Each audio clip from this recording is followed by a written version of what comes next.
Hamını salamlayıram. Əlaqədə analitik xidmət sistem, Guru Markets. Şirkət üçün ümumi məlumatlarla başlayaq. Əgər maraqlanırsınızsa, videonu dayandıra bilərsiniz. Sözügedən korporasiyanın bütün parametrlərini daha diqqətlə nəzərdən keçirə bilərsiniz. Şirkətin əsas fundamental göstəricilərinə baxacağıq. GEMMAB ADR, ticker, GMAB. Bu icmal 18 Mart 2025-ci il tarixinə olan məlumatlar əsasında yaradılmışdır. Təsnifata görə Guru Markets şirkət GEMMAB ADR alt kateqoriyaya aiddir. Cancer General təhlildə 144 şirkət iştirak edir. Bu çox təmsilçidir. Verilən qərarları bu videonun sonunda görəcəyik. Şirkət üçün ümumi nəticə 10 baldan 8 bal. Alt kateqoriya üzrə orta nəticə -1,7 bal. Geniş baxsanız, ümumilikdə bazar daxilində. Bütövlükdə bazar üzrə orta nəticənin 1,9 bal olduğunu qeyd edə bilərik. 3-ün 8 xalla qarşı-qarşıya gəldi. GEMMAB ADR. Şirkətin səhm qiymətinin dinamikasının müqayisəsi. GEMMAB ADR və alt kateqoriyalı paylaşımlar. Son 12 ayda səhmlərin olduğunu görə bilərik. GEMMAB AS -33,6% dinamika göstərib. 16,5% alt kateqoriyasında qiymət dinamikasına qarşı.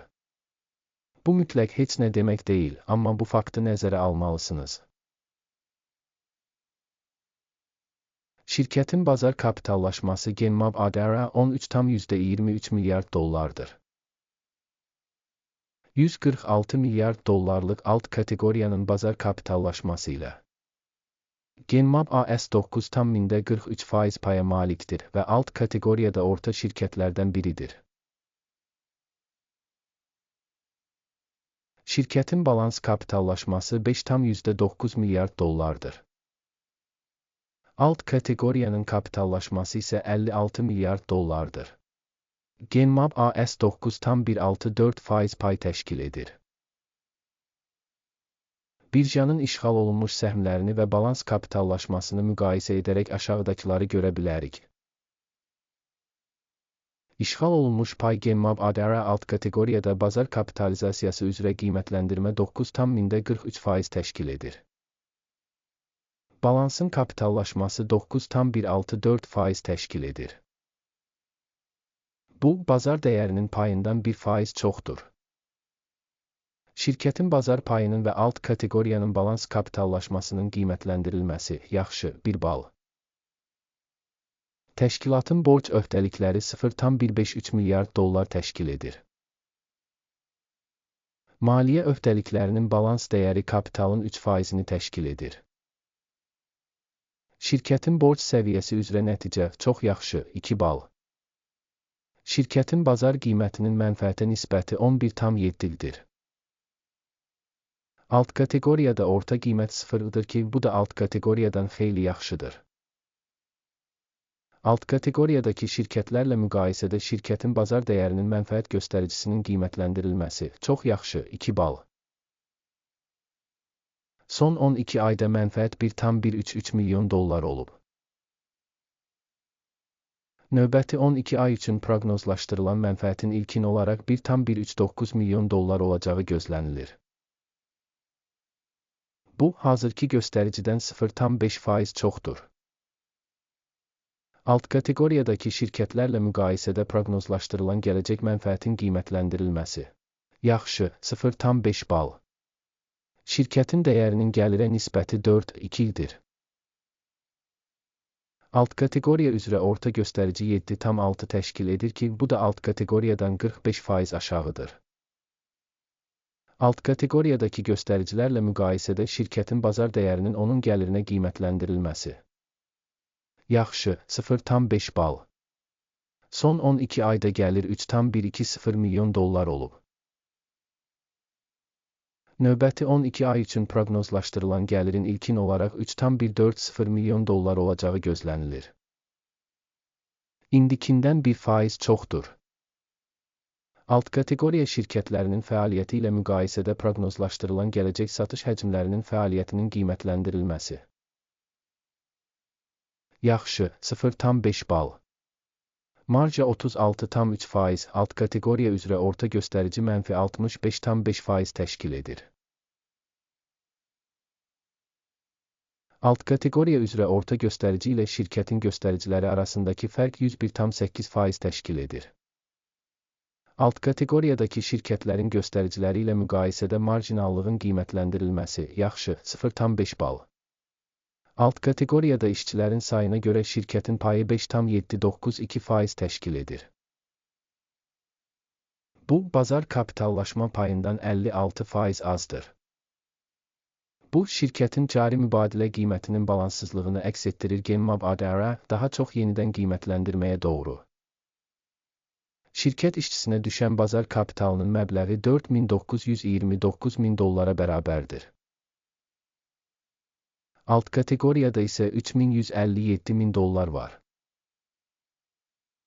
Alt kateqoriya üzrə orta göstərici ilə şirkətin göstəriciləri arasında fərq 56,1% təşkil edir. Alt kateqoriyadakı göstəricilərlə müqayisədə bir işçiyə düşən şirkət kapitalının miqdarının qiymətləndirilməsi. Dözümlü, 0 xal. Bir işçiyə düşən mənfəətin məbləği $422,2 min. Alt kateqoriya üzrə orta qiymət -$271,7 min. Alt kateqoriya üzrə orta göstərici ilə şirkətin göstəriciləri arasında fərq $694 min.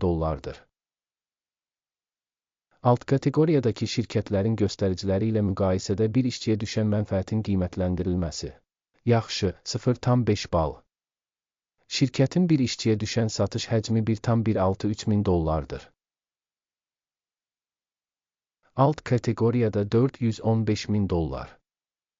Alt kateqoriya üzrə orta göstərici ilə şirkətin göstəriciləri arasındakı fərq 180%dir. Alt kateqoriyadakı şirkətlərin göstəriciləri ilə müqayisədə hər bir işçiyə düşən gəlirin qiymətləndirilməsi. Yaxşı, 0,5 bal. Satış əməliyyatlarının həcmi 0,4%, alt kateqoriya üzrə orta hesabla 7,3% təşkil edir. Bu, qısa bir sıxılmanın mümkün riskinin qiymətləndirilməsidir. Göstərici rəası 14 şirkət üçün %45 səviyyəsini göstərir. Genmab AS. Halbuki alt kateqoriyada bu səviyyə 50%dir. Potensial olaraq, alt kateqoriyanın səhmləri səhmlərlə təxminən eyni qiymətləndirilir. Genmab AS. Şirkətin cari səhm qiyməti təxminən $20,79. Şirkətin səhmləri üçün konsensus qiymət hədəfi təxminən $31,75. Faktiki qiymətlə konsensus proqnozu arasındakı fərq təxminən 53%dir. Sifariş cədvəlinə gedək, o mövcuddur, ona keçid bağlanmış şərhdədir.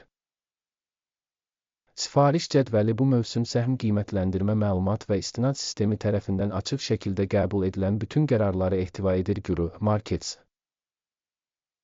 Sifariş cədvəlinə giriş pulsuz və açıqdır. Link bağlanmış şərhdə. Qiymətli kağızların qiymətləndirilməsi nəticəsində Genmab ADR, məlumat və arayış qiymətləndirmə sistemi Guru, Markets aşağıdakı qərar qəbul edildi. 28 qiymətində alış sövdələşməsini açın.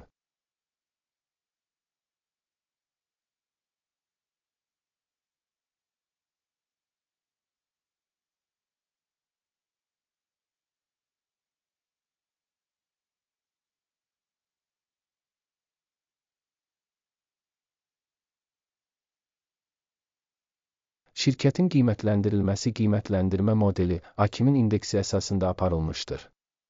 Mənfəət götürmək 22,73 səviyyəsində müəyyən edilmişdir. Stop loss 18,87 səviyyəsində müəyyən edilib. Sifarişin mənfəət götürmək və ya zərəri dayandırmaq yolu ilə bağlanmadığı halda, sonra sifariş 17 aprel 2025-ci il tarixindəki ticarətin nəticələrinə əsasən müstəqil olaraq müəyyən edilir. Və ya bu tarixdən əvvəlki son iş günündə. Ticker və STM, balanslaşdırıcı satış sifarişi olacaq. Balanslaşdırma qaydası ilə bağlı video kanalda yayımlanacaq və ya artıq yayımlanıb. Sifarişlərdən birini bağlayarkən əsas və ya balanslaşdırıcı. İkinci sifariş faktiki qiymətə bağlanır. Bu videoya baxdığınız və informasiya sistemindən istifadə etdiyiniz